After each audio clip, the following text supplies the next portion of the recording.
y a une multiplication des grèves, mais pour nous, ça ne peut pas menacer l'application de l'article 39. Vous savez, l'article 39, c'est une loi qui est aujourd'hui, la modification est prise par une ordonnance qui fait foi de loi.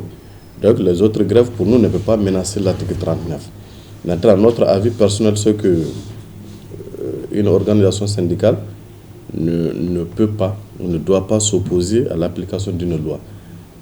Et lorsque la loi est appliquée, ça ne doit pas donner droit à des revendications, j'allais dire égoïstes, parce que si vous avez tout corps a droit à aller à un mouvement de grève pour améliorer ses conditions de vie, mais lorsque la grève a pour but de s'opposer ou, n'est-ce pas, d'entraver l'application des acquis de notre syndicat, c'est malheureux, mais pour nous, ce n'est pas syndical.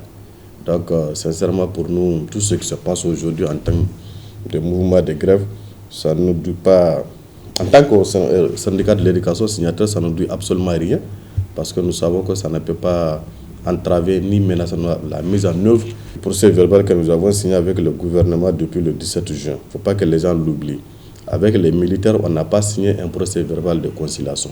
Avec les militaires, nous sommes convenus de l'application du procès verbal du 17 juin qui obligeait le gouvernement à appliquer l'article 39 sur le salaire du mois d'août. Nous, en bons citoyens, nous avons fait des concessions pour amener l'application en novembre. C'est en toute responsabilité que nous avons pris cette décision en tant que citoyens. Donc aujourd'hui, les restes, pour nous, c'est du dilatoire. C'est du dilatoire. Tout cela qui estime que parce que les enseignants ont eu ça, il faut que nous aussi nous options. Nous disons que les portes de l'enseignement sont largement ouvertes. S'ils veulent bénéficier de ce que les enseignants ont eu, ils n'ont qu'à venir dans l'enseignement. Je ne sais pas, moi je n'ai pas tellement suivi ce qu'il a dit, mais ce qui est clair, c'est qu'il est hors de question pour nous de reculer en arrière par rapport à ce qui a été conclu et surtout par rapport à l'ordonnance. Je pense que même les autorités de la transition ne sont pas dans cette dynamique. On ne peut pas signer une ordonnance et que parce qu'il y a des bruits de boîtes de quelques individus et dire qu'on va revenir sur ça. Donc pour nous, nous sommes sereins et nous demandons aux militants de rester dans cette même dynamique, que tout le monde reste serein et vigilant, parce que pour nous, nous n'avons pas demandé quelque chose d'extraordinaire. Nous avons demandé au gouvernement du Mali d'appliquer une loi de la République. Et le gouvernement sortant de fin a tardé avant d'y arriver. Mais finalement, il a accepté, il a compris qu'il fallait aller à l'application de la loi. Les militaires qui sont venus après ne font que demander aux syndicats de leur faire une concession, de décaler le mois d'application de la loi.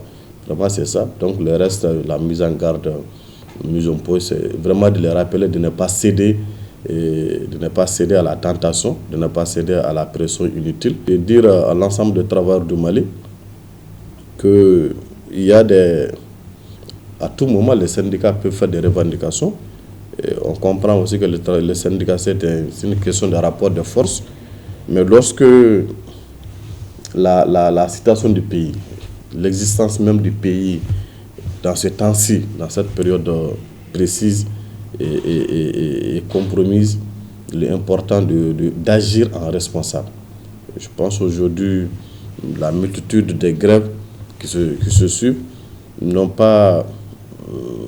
d'autre objectif que de faire une cranque en jambe à la transition. Que Dieu nous en garde, si cette transition échoue, c'est le Mali qui va disparaître. Donc, c'est d'appeler tout un chacun à sa responsabilité, que chacun se ressaisisse. Nous ne sommes pas contre le fait que quelqu'un se lève pour demander ses droits.